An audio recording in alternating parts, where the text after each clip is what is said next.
Started. This meeting is being recorded. Okay, welcome everybody. We're recording this meeting now. Our national coordinator, Mike, is off sick tonight, so I'm going to step in as the chair for tonight's meeting of the National Militia Call or National Militia Meeting Call.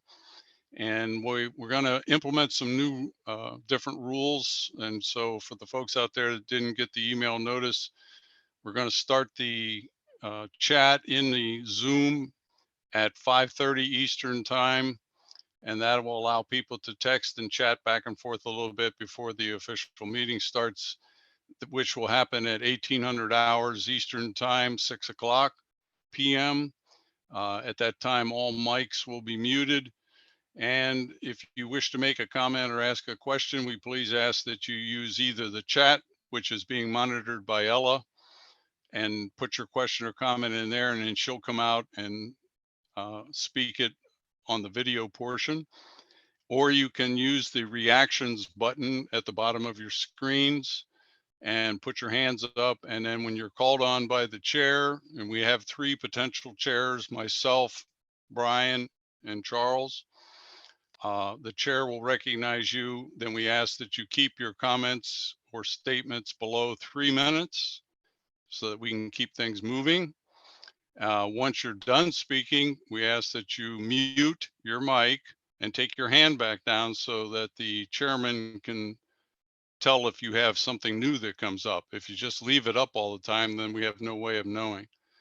Okay, okay, we got that part done. And again, the agenda for tonight's meeting is the idea of delegating authority. And yep, Mike's not here. He's sick. Jennifer just asked that. So delegating authority, because Mike is under the weather. And I think part of the reason is he's a bit stressed out trying to run all the different websites and trying to accomplish everything he's trying to do. And so part of the delegating of authority is to Charles, Brian, and myself to chair these meetings. And if Mike is feeling better, he might join us here later on, or he'll join us at the next meeting. That way, if you have something that only he can answer, well, then you can address it at that time. Also, we want to try to direct everybody to Righteous Army, and that's all together, righteousarmy.org, especially for any of you new folks out there, because Mike has put a lot of information on there. Hold on a second, I gotta admit somebody. Mike has put an awful lot of information there, and we don't need to reinvent the wheel. So instead of taking up time in the meetings to just constantly go over the same information, all you got to do is go to righteousarmy.org. All of the platforms, all of the reasoning for what he's trying to do, etc., is there. That'll make it easier for Mike, who is under a lot of pressure. He just has to keep the updates on the site, and then everybody has access to them. So if you have a question, go to righteousarmy.org. If you wish to contact him, since he is the national coordinator on any of the issues that come up during the meeting, again, you can get a hold of him by phone or by email using the information at righteousarmy.org. So the purpose or the agenda tonight is, again, the delegating of authority. We've got a few things we wrote down here that we're going to ask for volunteers. Everybody that's part of this effort is a volunteer. So we're putting this word out to get volunteers to take care of different issues that will be coming up in the future, and that will help make these meetings go smoother and be able to accomplish a lot more.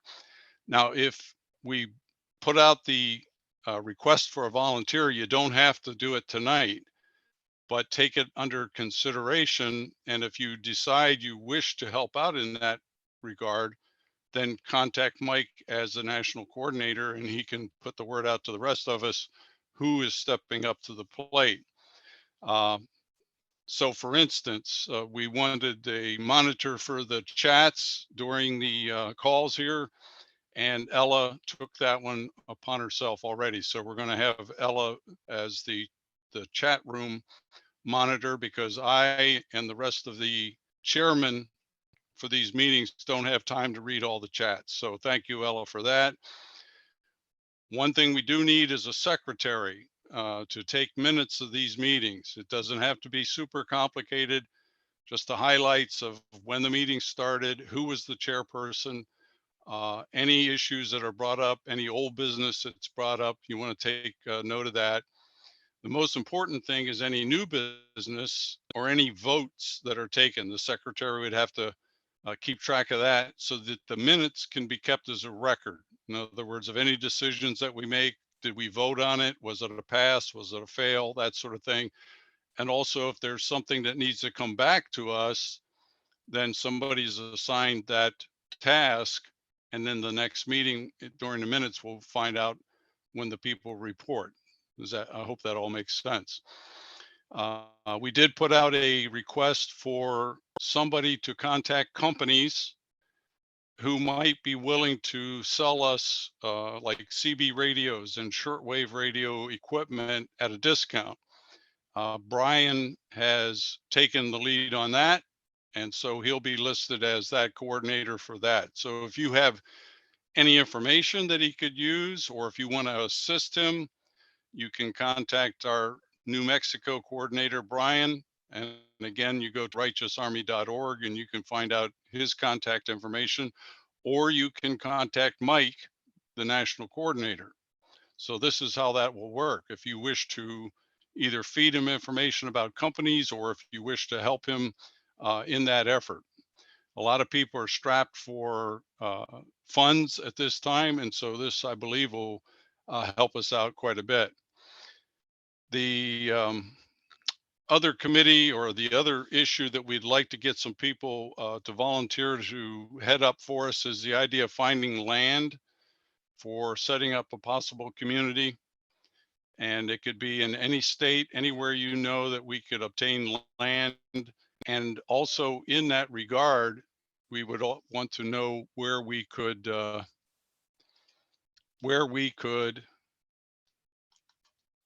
get investors, or people who would be willing to finance that sort of thing, either by creating some kind of like land contract, or by purchase, or even donation, since we do consider this a ministry at this point.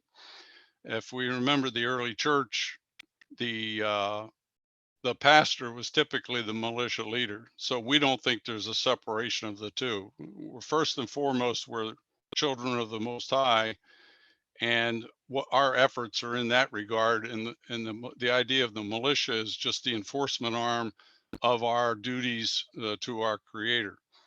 So again, this is why the common law courts and things that Charles is going to work on is so very important.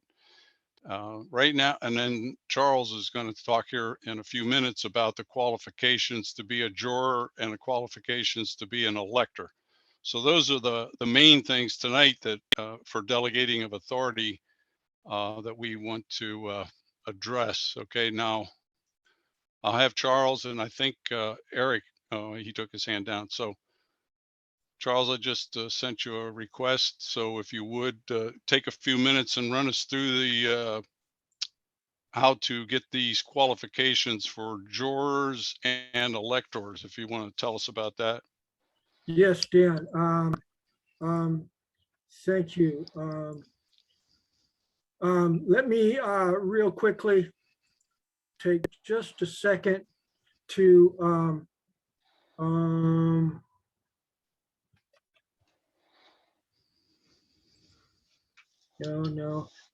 pull up the web link to oh dang.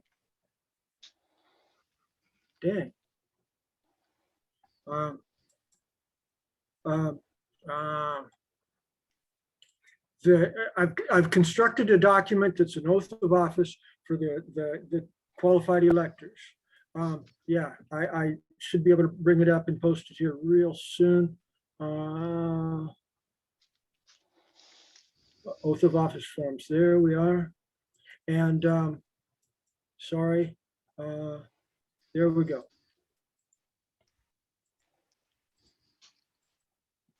Select all, copy, and paste in the chat window. And our chat window's here. Opening it up for the first time. And there is the web link to the oath of office form. And thereunder, this is the document that builds our constituency. See, what we're organizing here is an organic body politic that is organized similar to the Exodus 18 model. In fact, that's what it's that's the historical source for why we're even doing it this way, is that Exodus 18 model. And therein is described how it all starts for the whole hierarchy. The hierarchy is smaller communities of tens and 50s and hundreds and thousands. And at the higher levels, it's not an assembly of the common people. The common people assemble in each of their smaller communities, traditionally down at the local level, but now that we got internet, it can be done nationwide for like special interest groups and committees and things working on certain projects. But the basic organizing structure is 10 stakeholders, 10 constituents in each community, and they build consensus. There's no dissent. They come at a complete agreement as to what's going on, or else they spend some more time talking about it prayerfully and humbly before God, so that finally they all move towards the mind of God on the issue. Harmony with natural law, if you prefer secular terminology. But see, that's part of the dysfunctionality of the evil system that we're under, is it functions on majority rule. And that always produces a minority class that don't like what's going on and is angry about it. And then they polarize and switch back and forth between the Democrats and Republicans. And it's just a constant war back and forth, because nobody's taken the time to force a consensus amongst the community. And at that grassroots level, that's where the filtering takes place. Because believe it or not, little sarcasm here, there are some evil people in the United States of America, and they do not deserve to be considered part of the body of Christ or part of the American national organic body politic of responsibly self-governing people. Okay, and so this qualified elector form that I just posted the link to, I believe it references, most of it is considered local, but especially when we're organizing nationally through electronic communities like we're constructing here, these same principles apply, but they're non-local. But like what does happen locally traditionally, there will be people coming in that are advocating certain policies and modes of procedure and agendas that a majority of us don't agree with. Okay, and so either one or the other of us has to talk about it long enough to work towards a consensus, or else we're going to have to go on separate pathways. And see, and those other groups, they can develop their own communities of qualified electors. So it's not divorcing ourselves from everybody that don't agree with us here in this group, but we're here to build consensus on what we believe in, and other people can do consensus on what they believe in. And maybe as our more diplomatic people gravitate to the top of each of our communities, maybe then we'll be able to, our more skilled, articulate, and well-focused people from the differing communities can come together as differing communities. Like, for instance, we've already got people like Nick that are associated with the traditional Catholic Church, while most of us are Protestants. But Nick is real harmonious with us on all the political issues. So we accept him pretty much as an equal so far, I presume.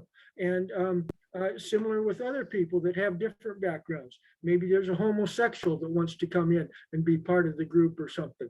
I don't like homosexuals, but maybe some group wants to tolerate them and they can go off and form their own group and try to responsibly self-govern under common law, and then we'll hash it out later. But the point is that different groups can form their own communities, and they're encouraged to do so because they've already got their own consensus, because they've got their own common beliefs. And it's important to know that just because you're not considered a qualified elector in our group, don't mean that you can't find a way to get into the larger American national body politic by associating with another group that comes together from another faction there. So it's a filtering mechanism. Jesus was talking about separating the sheep from the goats, and we'll do it our own way here, and other groups will do it their way. And I dare suggest people like Hillary Clinton aren't going to be able to maintain the minimal qualifications to have the status of an elector, because it requires humble consensus building. And so it's a filtering process, but if you're an honorable person, you should be able to find some group somewhere that will accept you as a contributing member for their body politic community. And that's what that grassroots oath of office qualified elector form is all about. Questions, comments? I should yield there. Well, Yeah. we don't have any hands up at the moment, but I have a question. Sure. How does this work? How do we go from a transgression by the outsiders, let's say, how do we go to get that resolved? Okay. How does this common law court work? Let's say right now, I know Matt Hale has been imprisoned in solitary confinement for over 14 years, which is ridiculous. And there is no victim and no actual crime. So my question for you, which either you can answer tonight or in a future meeting, my question is, how does our common law court handle something like that? How do we either put out a warrant, or do we have a grand jury? I mean, how does that all work? But we do have a hand up here. Let's see what Eric's got to say. Well, Charles, if you want to go ahead and answer that question before I interject with something else, I think that would be a point of order. Thank you, Eric. Yeah, I did have it fresh in my mind. We got an echo here. Eric, maybe you can mute. Yeah, you got it. All right.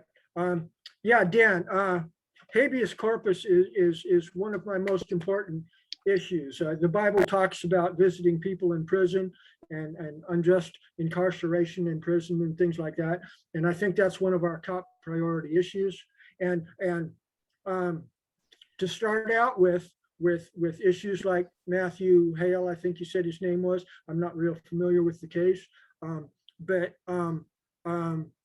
I would suggest doing a simple jury verdict, habeas corpus hearing, that there is no probable cause to form the belief that Matthew Hale has committed a real common law crime, constitutionally recognizable crime with a real breach of the peace and a person that has been a damaged party. There's none of that probably in his case, I presume. And at that point, our jury verdict saying, ordering the release, our court and our jury can order the release, the immediate release of Matthew Hale from prison, send the copy to the warden of the prison, send a copy to the prosecuting attorney and whoever else we might deem to be appropriate. And then our community of activists doing phone calls and emails and ask them if they got the paperwork okay, and if they're prosecuting it with due diligence to arrive at a decision whether or not they're going to comply with our orders or not. We want to know. Thank you. We'll call you again tomorrow to progress check on you. And so we can move forward like that in a very non-confrontational manner. If they entrench, then that amounts to kidnapping and conspiracy to commit treason. And we can start considering orders, our jury issuing orders for the removal of the warden and or the prosecuting attorney from the public offices that they hold, and perhaps even throwing their butts in jail if our jury unanimously decides that that's the appropriate course of action. I think that's a good outline of my response. I yield. Okay, Eric? Excellent. No, I love that, Charles. That's absolutely what I would consider to be an accurate course of action in a situation like that, because one thing that we want to never do is we don't want to start off in an adversarial way, right? Because we always offer the olive branch peace. That's the American way, as well as the Christian way. But anyway, yeah, I just wanted to comment on the creation of the common law. I think it's really important that the people that are on this call start to educate themselves and go out in their county and start to, mingle among like-minded people. One thing that you can do is you can steep yourself in the constitutional knowledge. That way, when people address, because one thing you're going to meet is resistance in the sense of there's been a lot of patriot mythology that's been developed. And so, whenever you meet that resistance, you can quote the forefathers, you can, cite the Constitution, and that gives you plenty of ammunition to do what you're doing. So I yield.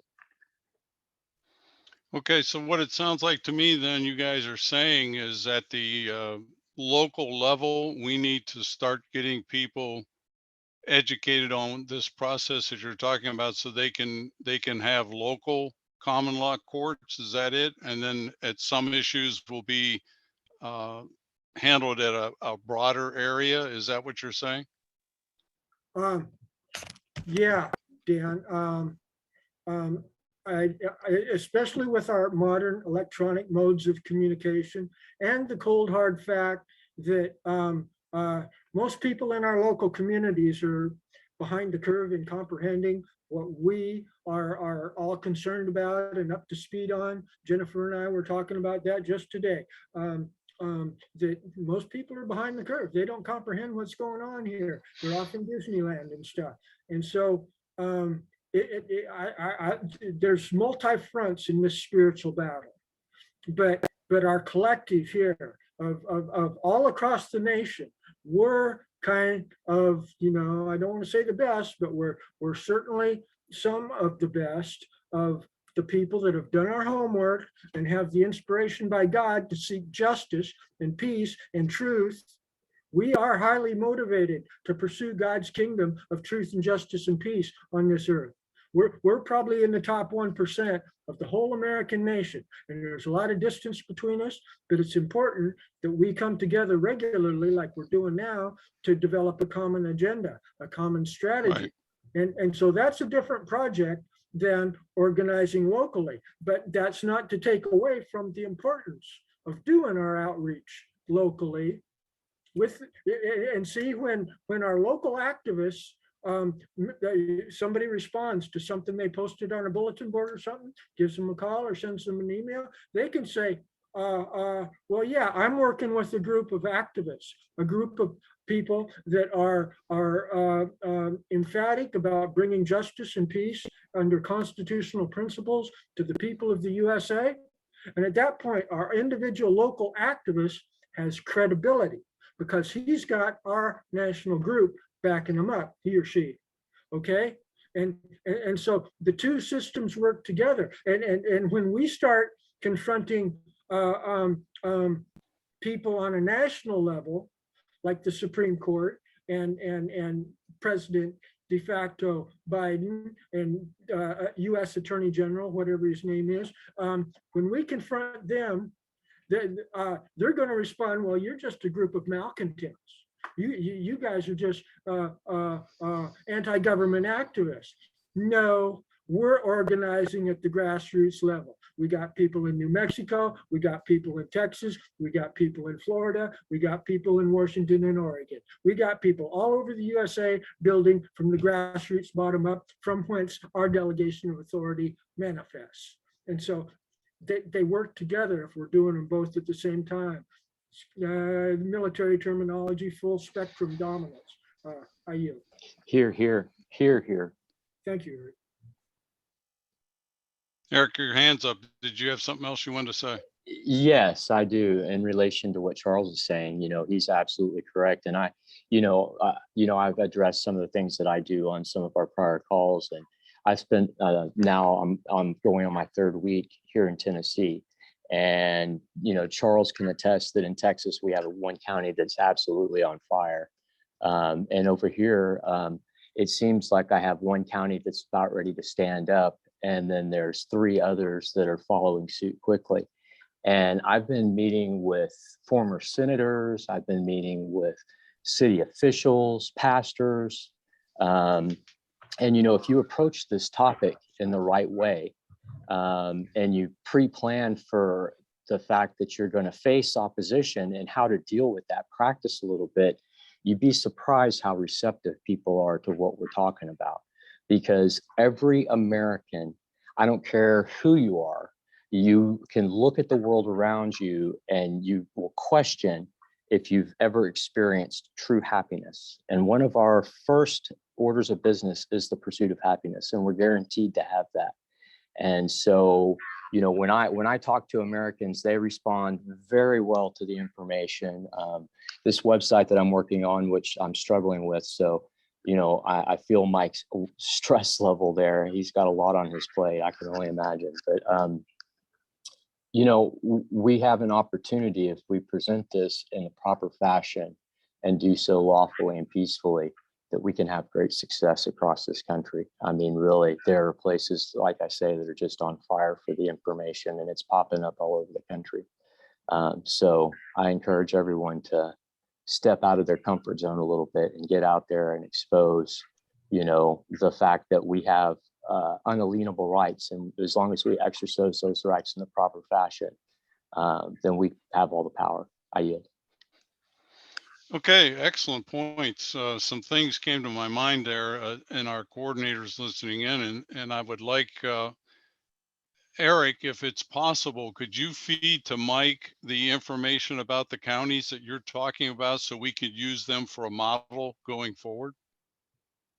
Yes, absolutely. That's exactly what I'm trying to do. In fact, I've been invited to do a class over there. Now, we'll just have to be patient because it takes me time to get things done. I've got a lot on my plate as well. But at some point in the near future, yeah, we'll be organizing across the board. We'll be unifying together. Well, I think right now everybody just needs to kind of stay in their lane and keep pushing forward with what they have. And if we do that for just a little bit, I think whenever we start to put all this together, I think we can have great cause and effect. But I'll start making some introductions to Mike as we move forward and progress, just to kind of keep him up to speed and make sure that he's, talking to people that are elsewhere in the country that are forming and organizing appropriately.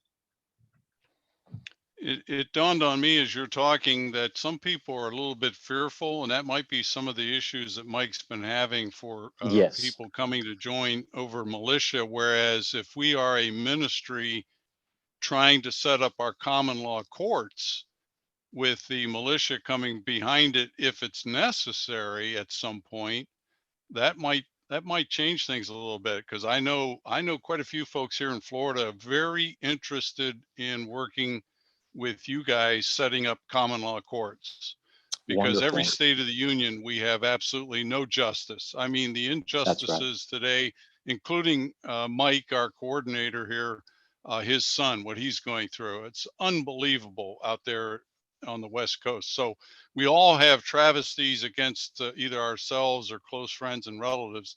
And like I said, I'm anxious, and I know a lot of people here in Florida that would be extremely eager to work with us in establishing the common law courts. Right. And, So and we need to do that. And another thing that we can do, Daniel, let me first say this. And I apologize if I'm speaking out of school or out of turn here, and I'll yield if necessary. But first, I'd like to tell you that I appreciate what you just said, because I think that's necessary. There has to be a logical well thought out path here. And that was some of the issue that I was facing in the beginning, because I speak to a lot of people, and I have to maintain a certain amount of neutrality in what I do in order to keep the audience of the people that I have. And so we have a lot of tools available to us, a lot more than we realize. And there are news platforms that are starting to become more friendly to what we're doing. Brighteon TV is one. And so, Bob the Plumber, his show, he's had me on several times now. And, people are waking up to this information. So if we can do things, I don't want to push the agenda of anything. So I just want to give a disclosure there that, that I do know people that contribute to that station, but I think it would behoove us to find the patriot friendly media sources and platforms and support them and help other patriots to find them. That way we can get the information out and we can really build what we need to find success. And that is a multi-level, multi-pronged strategy that covers all the bases in a very uniform and orderly fashion, and do it all kind of simultaneously. And we have just about everything there that we need. I yield. Yeah, amen. And appreciate everybody following the guidelines. Maybe not to the letter, but I think we're doing a pretty damn good job. But yeah, I really think that going forward, you're right. We need maybe to shift a little bit, and I'll talk to Mike about this, but I think we need to shift the focus now to the fact that we are his administrators and ministers on this earth, and we need to establish these courts. These courts are the primary thing, and then the enforcement with these courts could be the issue that we take up after that. So let me grab Tave here. Tave's had his hand up, so go ahead, Tave. Speaker, in regards to this actually taking place, and say this goes forward, the people that are in power now, we know they're going to not want to relinquish that for sure. They're going to steadfast to stay where it's at. How do we go about with them already in a place of power where they have the control over the jails, over the municipalities of the law, where without confrontation, can you get those people to stop and actually, because if once you make your presence known and put forward what you're going to do, they're not going to want to yield to anybody. We know it. So just curious on how you guys are going to, what that would happen there. I mean, without, of course, the violence, hopefully. Right. Well, let me just give it real quick before we go to Eric here, but I personally went through something like this in the 1990s when somebody was unlawfully jailed, and we went through many months of fighting them, and we did it in a peaceful manner, but we did it with paperwork. And the thing that they cannot stand is light shining on them, because they know they're criminals, that they're doing evil things. And so when you shine a light on them, they get very, very nervous. I did it by sending registered letters to the news agencies, to the governor of the state, the lieutenant governor, the secretary of the state, the warden at the prison, or the jail, I should say, and to the local newspaper. So again, that was just me by myself doing all that, and it made them so nervous that they literally threw us out of the court. They couldn't wait for us to get away, because again, they're evil. They don't want the light shining on them. So then we got other hands up. Tave, you still have your hand up. Did you have more to say before we get these other people to comment? Okay, you took it down. Okay, Eric, I think you had your hand up next. Go ahead. Yeah, thank you, Daniel. So I absolutely agree. There's an appropriate way to handle yourself in all jurisdictions, and with just a little bit of counsel and help from people like Charles and myself, I think most people that want to do outreach, that are getting ready to take an action, I know that I would be willing to make as much effort as I could to assist in any way that I could in doing that outreach. I've been quite successful in my outreach in just about every state that I've had, including Pennsylvania. And that's one of the more intense places to be a free person nowadays. So, again, I just, want to offer my assistance. If I, whatever I can do, I'll do.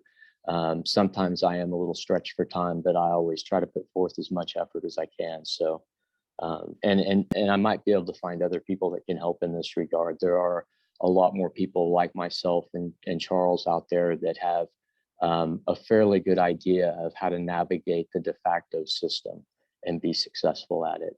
And on my website, eventually I'll have some suggestions, some information people can educate themselves.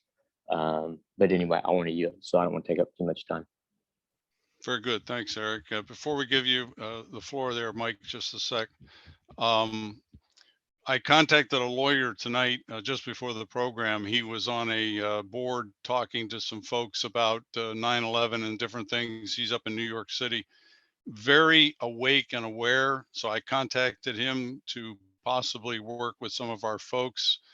And I have contacts all through Pennsylvania since I was born and raised there. And so I know quite a few patriots and family members that live up in that area. So if that helps whatsoever, we've got to get this thing going. There's just too much injustice in this world, and we need to get this thing going. Absolutely got to get these courts going, because the Article 3 courts or whatever courts out here, the de facto courts, are not going to get us any kind of redress of grievance. Mike, welcome to the program, bud.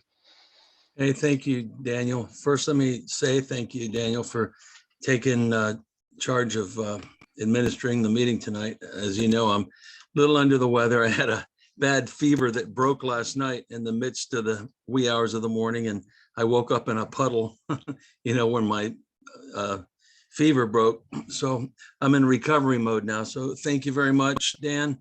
And thank you to Charles. Charles also offered to conduct the meeting if you're not able to, Dan, or if he ever needs to or wishes to. I wanted to just come in because as I'm listening to the meeting, you guys are all doing great as usual, discussing, really important issues in really good ways.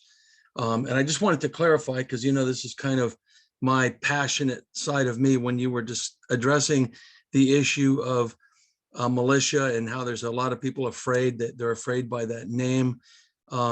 And how maybe, the courts and pushing, the reality of the courts, the common law courts, with the militia, being kind of behind that, backing that. I just did want to clarify for the record, and everybody kind of knows this. I just, since it's a recording, I just want to reiterate for people that watch the video that while I totally understand and appreciate that, that notion, make the courts, common law courts, like the front end push. Essentially, that's in my view what we've been doing, because as everybody knows, I've always pushed that.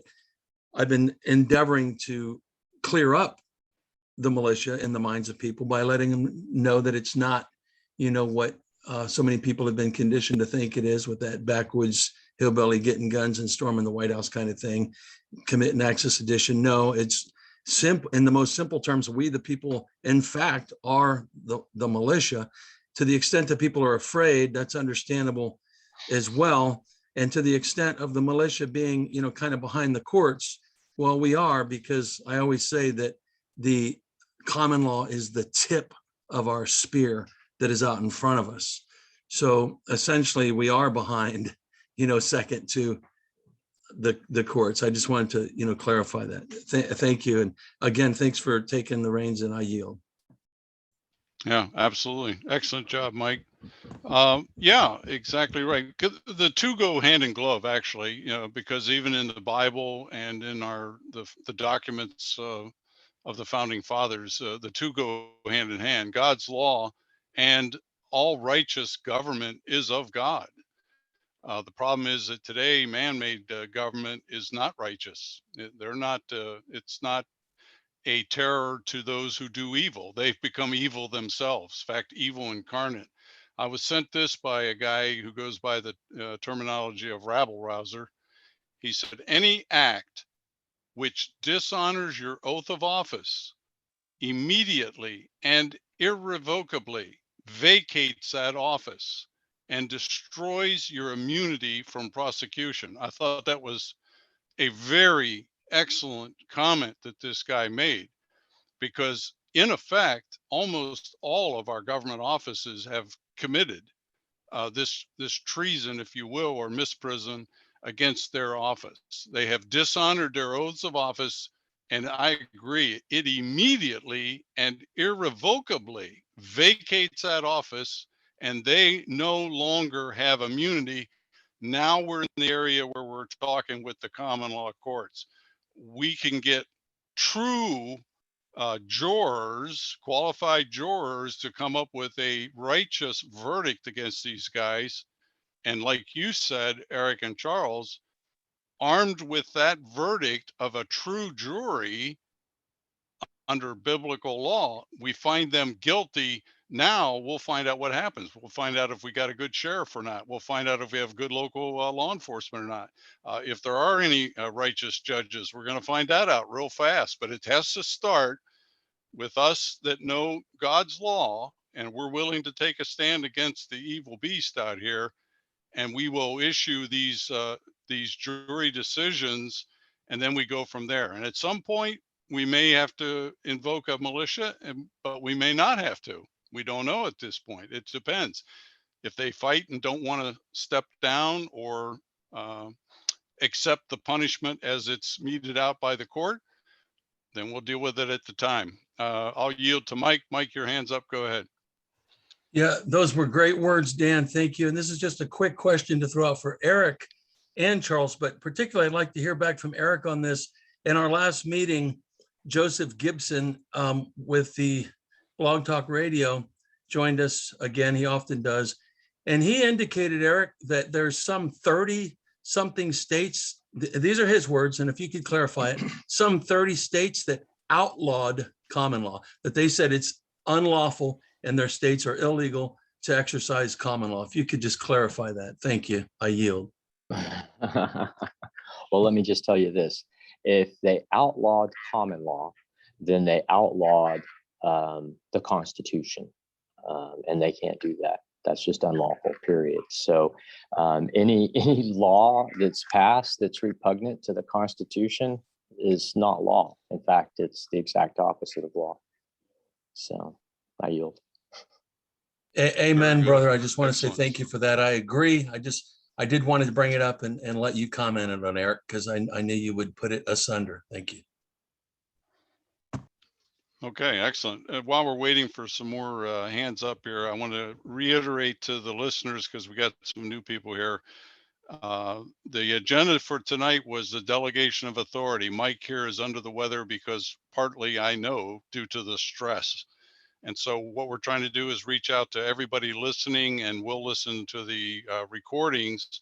If you have expertise in any of these areas that we're addressing tonight, please get a hold of the coordinator, Mike, and let him know that you would like to join, and he'll delegate it out to us, the subordinates in these different areas. For instance, the chat monitor is Ella, and she's monitoring that, so we can focus on what we're doing here and not have to get involved with that. She'll go through it, and if it's something pertinent to what we're talking about, she'll bring it to our attention here. So that saves a lot of headaches there. We're looking for somebody to be the secretary for these meetings to keep the minutes. So if anybody has any expertise in that, it's just basically taking notes and typing them up and making them available afterwards.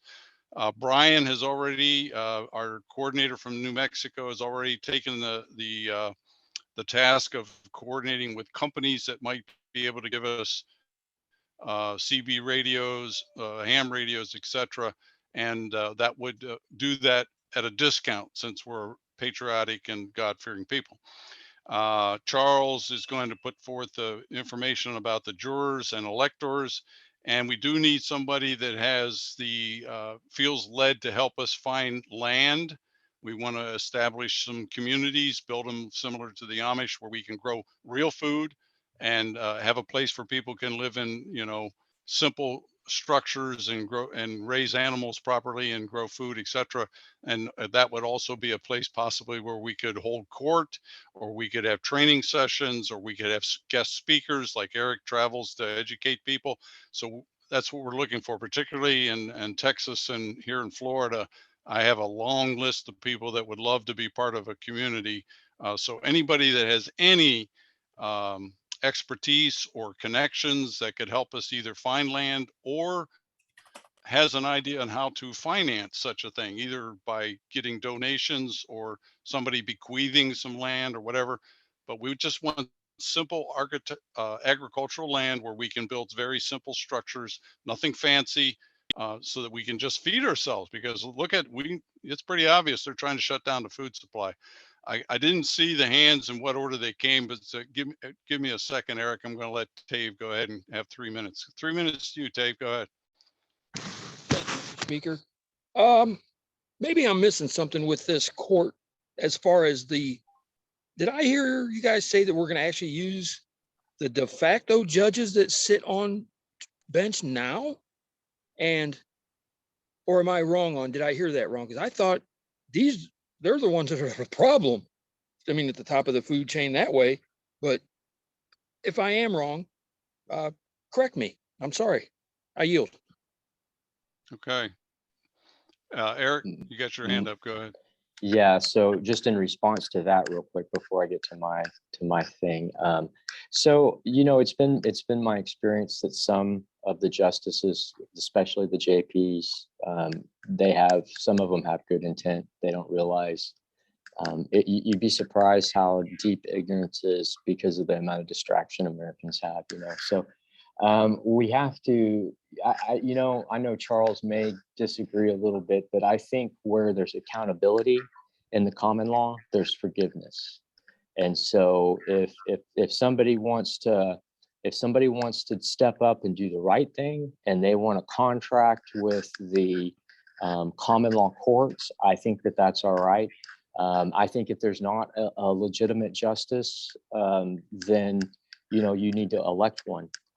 It's that simple. I mean, one or the other, but either way, it essentially accomplishes the same ends. On that. Now, my point is that one thing, I love what you're saying, Daniel. There's a lot of people out here that are trying to do the same thing all over this country. The biggest hurdle we have in doing these projects like this is funding. And so one thing that I've, come to the understanding of is that all the dollars that we have in our pockets when judgment comes, well, that's how we'll be judged. All those dollars will stand in testament against us because we held on to our earthly riches instead of investing in establishing the kingdom of God. And so from a ministry standpoint, I think that needs to be our message, and we need to be getting it out to the church.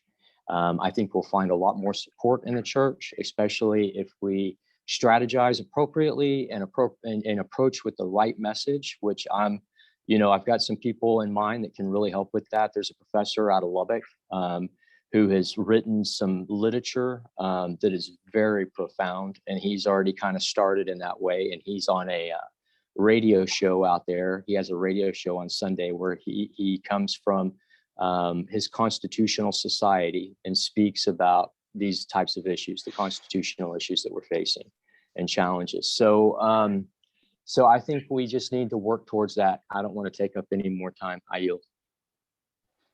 I think that's a great point. Tave, your hand is still up. I don't know if you know that or not, but so I don't know if you have another question or if it's still up there. I just was going to ask Go you ahead. to do if a sitting judge now would be the one and they do get the second chance, wouldn't it be more beneficial to have more of a military tribunal where you have a panel of the people we select that we know from the get-go?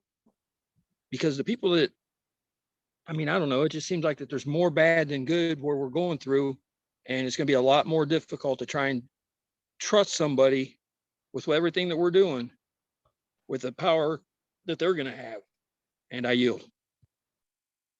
I think what Charles and Eric are saying is that we're only going to use them if they follow the verdict of our court.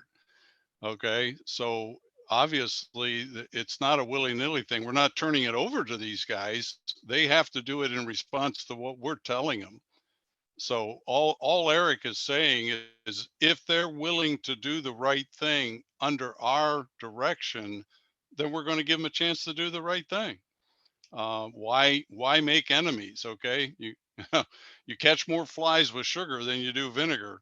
So if there are people who will truly repent, again, this is like a ministry. So even Christ said it, tax collectors and things like that. If they repent, truly repent, then we should allow them to come back into the fold and do the right thing.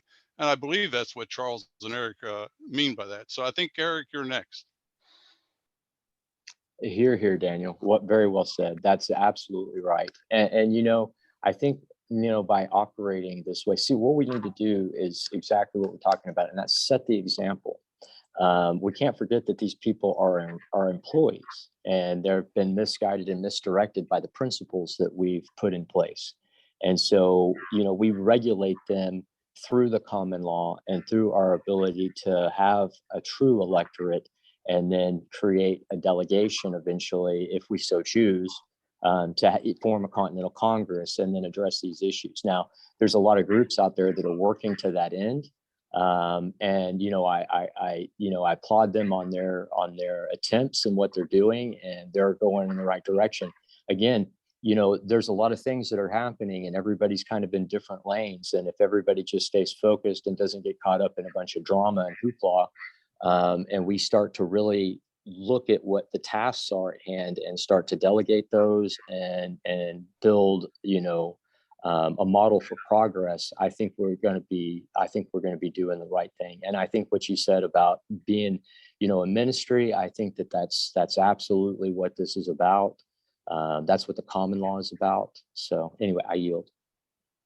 Yeah. And again, folks, as you're listening to this, if things are going to probably pop in your head, remember, Mike is our national coordinator. So righteousarmy.org has all the information, all the links, who's who.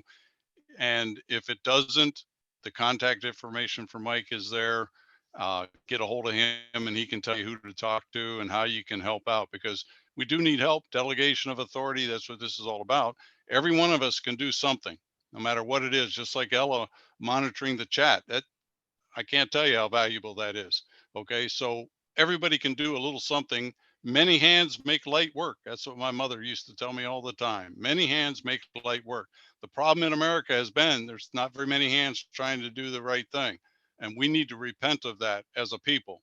We got a lot of problems in this country, but they're fixable. That's the beauty of it. It's fixable. All it takes is we, the people, stepping up and be part of the solution and stop being part of the problem. Charles, your hand's up. Thank you. Thank you, Dan. Let me pull it down there. On the issue with the judges and processing complaints, like what Tave mentioned, and conflicts over jurisdiction, there's two principles that there's probably more, but that are popping into my mind in response to Tave's question there, and it's very well focused. Thank you, Tave. Venue, the concept of venue is the appropriate jurisdiction for where the controversy, the dispute, the crime is to be adjudicated. Okay, and in pure hardcore common law terms, it's the local precinct. Those areas have original and exclusive jurisdiction to try everything. The modern civil court system that is already in place is emergency war powers. It's provisional because we, the people, aren't responsibly self-governing in our Exodus 18 compliant communities. Okay, we're behind the curve in comprehending our biblical Torah law and our Anglo-American constitutional common law. So they are providing a nanny state for us with nanny state judicial officers that have jurisdiction, and they're posturing like they're the legitimate constitutional judges for ruling us forever and ever. And see, the task before us is to respectfully inform them that they are emergency war powers provisional. They are not organic constitutional with respect to the deeper common law and biblical Torah law.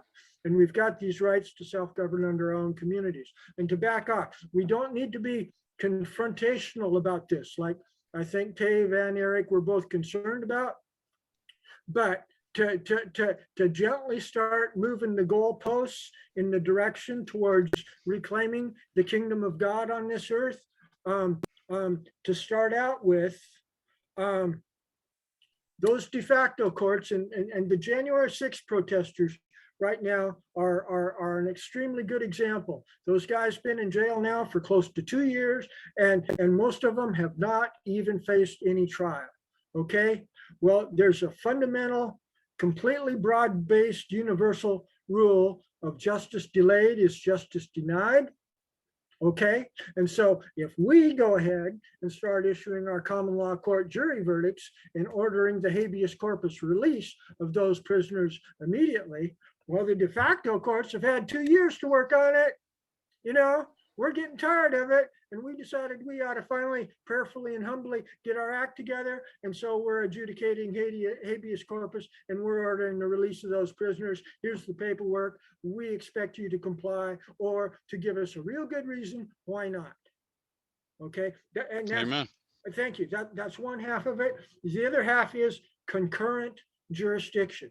Those de facto courts, they do have jurisdiction to adjudicate the January 6th protesters. They're just dragging their feet on it.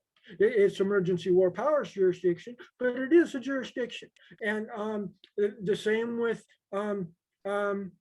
most of the local district courts and superior courts that are trial level courts in the state, and the district courts at the federal level.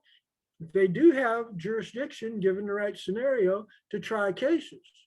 But our common law jurisdiction courts, we are general jurisdiction courts. We are the proper venue for wherever the crime or the controversy has arisen. We are supposed to be number one in line. And the other courts, they do have concurrent jurisdiction, but we've also got concurrent jurisdiction. And so it's kind of a race. Whoever gets their act together first, whichever judicial officer can adjudicate and address the controversy before the court in a responsible manner, that's the issue. That adjudication will stand until either modified by that court or some other court comes in and takes the liberty of modifying a court of a different jurisdiction's judgments. That is within our power. You don't need to go to the civil appellate court system, which is totally bankrupt. The whole mechanism of appellate courts appealing to non-trial court, that's a despotic top-down hierarchy. But the common law principle is, if you don't like the judgment of one court and another court has concurrent jurisdiction, but that other court of concurrent jurisdiction, if they can follow due process of law more accurately than the previous court, then they can modify the verdict of the previous court. And so it all gets down to what's the technicalities of due process of law. And due process of law is not all that complicated. Most people that are good-hearted and have minimal studies in these levels can do it, no problem at all. But the problems creep in when there's agendas and corruption in the judicial officer. And at that point, we can go ahead and modify even jury verdicts, but especially judges' decisions that are not really serious about securing justice in response to the case presented before the court.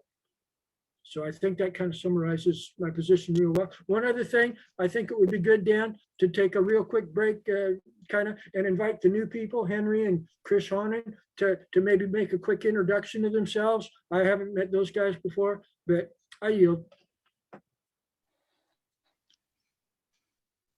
Okay. We got hands first. I'll say, as soon as we get done with the hands here, then any new people that wish to speak, put your hand up. Right now, Mike's got his up, so go ahead, Mike. Yes, I'm listening to you all this evening, doing a great job covering a lot of bases. I originally raised my hand with one question, but while I was listening to Eric speak, another question came up, and that second question that came to my mind, I've heard Charles a lot talking about, and I believe Eric as well, about how common law is the highest law, that it supersedes all jurisdictions, including the Supreme Court, right? It's the highest order of law. So the question would be, because it has been mentioned about military law jurisdiction, is common law also above the military law jurisdiction? Or is military law jurisdiction superior to common law? That's the first question. If maybe I can get an answer to that, and then I'll ask the second question I have. Can I respond real quick? Yes, please. Common law is superior to military jurisdiction. The military jurisdiction is obligated to stand down if common law jurisdiction is available. But the only reason military jurisdiction is coming into play routinely is because of emergency war powers, and our local communities are too stupid to responsibly self-govern. And then the nanny state comes in with their military police state judicial process, and they don't use juries. See, they're extremely militaristic, and it's kind of. Yeah, I think that you answered the question, Charles, which was great. You're saying that it is superior common law to military jurisdiction. Before I say the second, and Eric can comment on that too as well when he comes in. But before I get to the second one, I noticed Joseph Gibson came in, so welcome to Joseph, and also welcome to all the new faces and names that are here. We appreciate you being here tonight. The second question, which goes really to the point you just made there, Charles, is, and here it is, this is for Charles and Eric. What can, let's assume right now there's 1,000 people or more in every single county across the United States of America, in every state that's watching this video right now. Can you give us a detailed kind of step-by-step, what do the people do? Because this is what you're always saying, Charles, let's take action, right? Solutions, let's make it happen. So give us at least give the people an idea in their mind, Charles and Eric, if you both will, on what we do. We know there's a little bit of self-educating that needs to be done, but kind of a step-by-step process. What do the people do? What do people do in their counties, in their local communities to start putting together these common law courts? And I yield. Thank you, Michael. If I can presume to take the floor. Yes, Charles, and then followed by Eric. Thank you. Thank you. The source of all of the power is in the people at the grassroots level. And so there's a phrase called political subdivisions. Okay. And the power comes up, the individual households, like the Exodus 18 model, the individual households are the political subdivisions of the 10 household townships in the Exodus 18 model. Okay. And then the 10 household townships are the political subdivisions of the precincts, the 100 courts in the Exodus 18 model. And then the individual precincts and 100 courts are the political subdivisions of the counties. So the source of the authority and the legitimacy of everything that the county does comes from the precincts. Okay, so to my mind, it's critically important that we begin decentralizing the power of the counties and the cities down towards the precincts. Those precincts need to be invigorated. Those precincts are completely sovereign states because they have general jurisdiction, judicial power. They can adjudicate the legitimacy of the holder of the office of the presidency of the United States of America, or the governor, or any other case in the USA. If it's properly presented before their court, Okay, it's a general jurisdiction court. Almost all of the courts in the USA presently function are limited jurisdiction courts. Both are precinct level, courts of justice, courts of law, are general jurisdiction courts, and so are our county courts.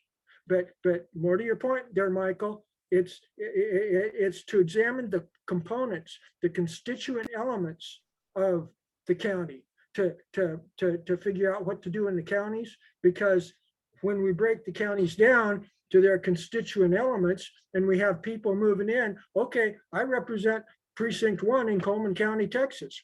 I'm willing to do that right now, and I've kind of already set a foundation for it. I need to finish up on stuff like that. But see, at that point, you have a point of light willing to assume the general jurisdiction judicial power. And that is a real bright laser beam shining light, and nobody else is exercising it. And when we get 10 of them together to form a county, or 100 of them, or 1,200 of them together to form a state, something like that, then the lawyers and the judges will run and hide. The judges will jump off the bench and go skittering away, because we've just done slam dunk trump card, winner take all moves on the chessboard here. So I hope that answered your question. Now you. Okay. Eric, and then Chris after Eric. So yeah, Charles is absolutely correct. It's very simple. So the first step, obviously, is to organize at the county level, in your precinct, in your township, in your home, and you just start living it. You know, a lot of people choose to do paperwork, you know, and if they want to give notice, that's their choice. It's really not that necessary, especially if you're organizing at the county level and just organizing your township or your precinct, because you're acting in your full lawful capacity already. So, you know, it's very unlikely that they're going to do anything or have any problem with you, because they probably will do just exactly like what Charles said. Once it starts, they're going to scurry away into the shadows. Either that, or they're going to step up and do the right thing.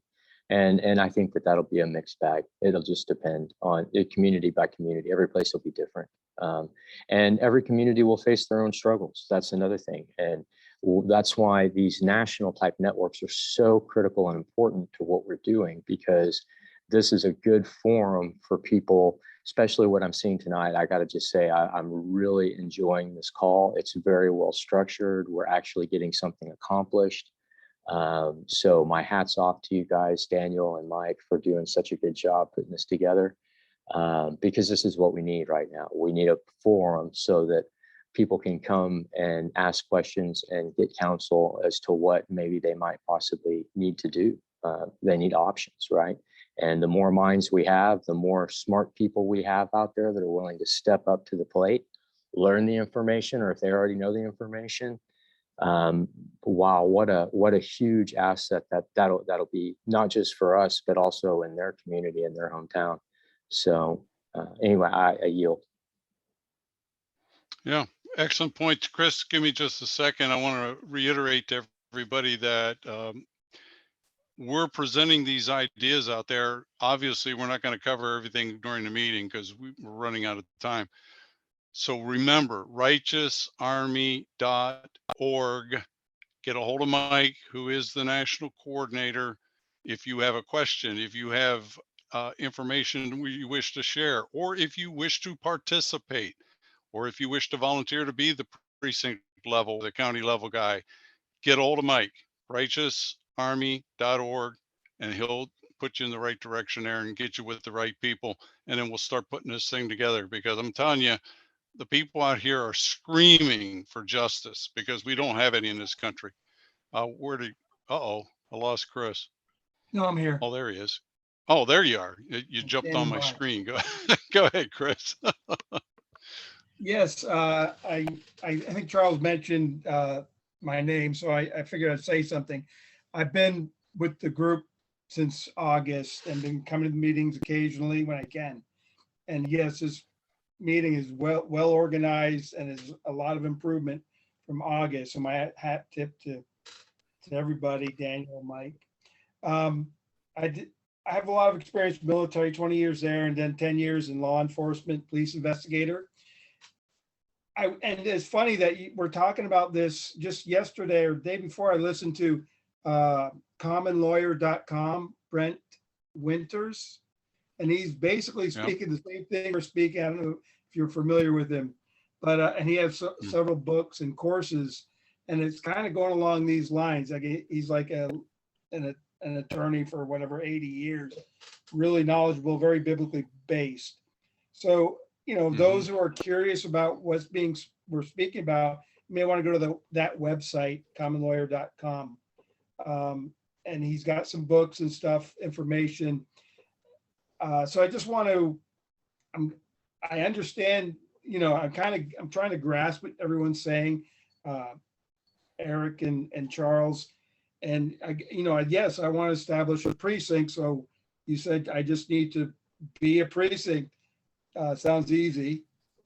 The issue I'm seeing with the courts also here in the country is without enforcement, the courts are basically useless. So without the enforcement being Army and police, I understand how important enforcement is. So I can really see my question really comes, if we have this, we are asking, we established this court, and then we're asking for local law enforcement to enact our, warrants or arrests, criminal complaints. So I'm guessing I yield. Yeah, again, I think, I don't know when you came into the meeting, Chris, but I believe what the basic thing, what we're saying is the de facto law enforcement in courts will be used as long as they do the right thing under the direction of our common law courts. If they don't, then we will figure out a corollary. It's just like my poor sister, when she had her heart blockage, the heart formed new arteries around the blocked ones. Well, right now the courts are blocked. They're completely clogged. And so we don't have any justice. So if they persist in that, then we will form corollaries around them to enforce our rules. But if they will repent and unclog and do the right thing, then we will use them. But if they don't, then that's when we have to step in and figure out the way to get around them to enforce our common law verdicts and direction. And let me yield to Henry. We got a new hand up here, Henry. Yeah, can you hear me? Sure can. Okay, yeah, first time I've been here. I have watched several of the most recent meetings to try to catch up to speed with what you guys are all about. But first and foremost, you should know that my link to this is through Dan. Dan is a good friend of mine. I've known him for about 7 years.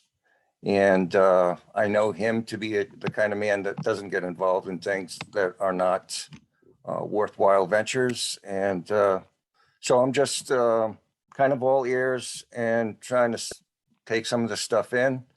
I don't have anything to contribute at this point. But someone mentioned earlier that the new people should introduce themselves, and I figured I'd better do that before the meeting ends. So that's all I'm doing right now.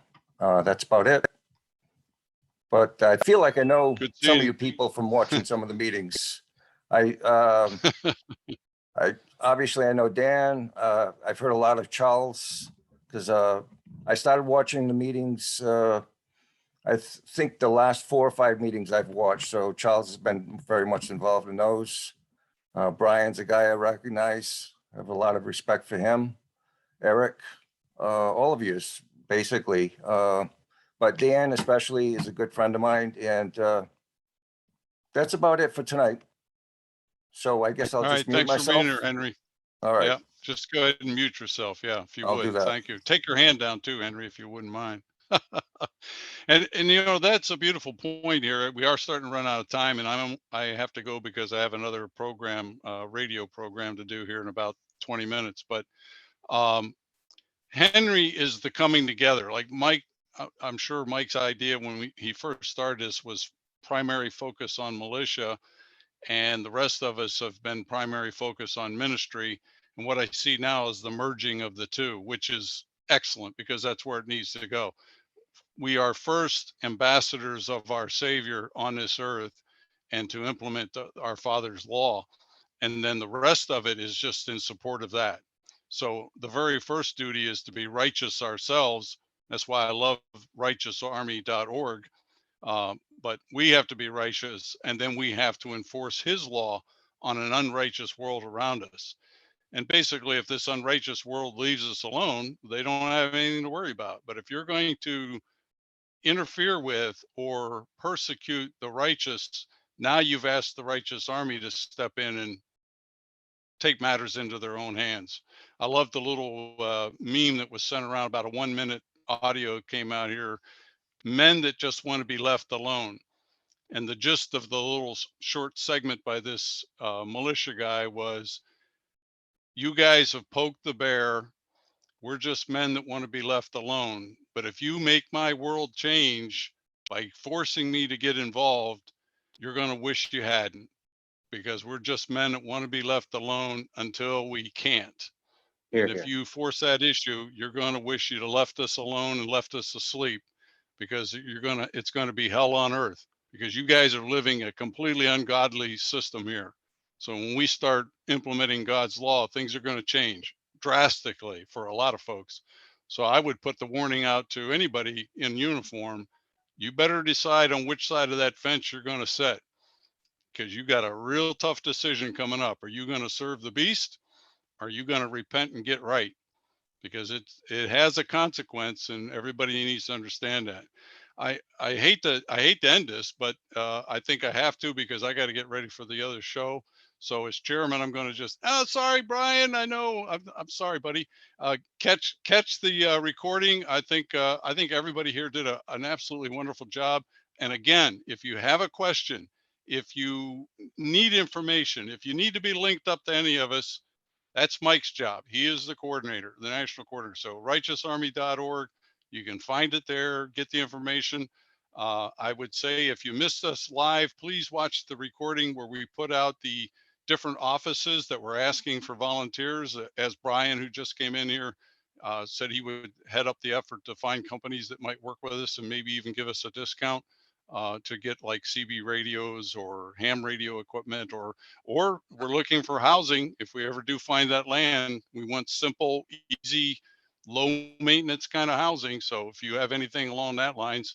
And again, I want to thank everybody for adhering to the rules tonight. I thought everybody did a fantastic job, keeping everything truncated and short and to the point. I think we got a lot accomplished, and my hat's off to everybody. Salute. And to Mike, get better soon, buddy. I know you're stressed out and not feeling good. So again, everybody, thanks for being here, and blessings to everybody. And we'll see you next time. Here, here. Good night, fellas.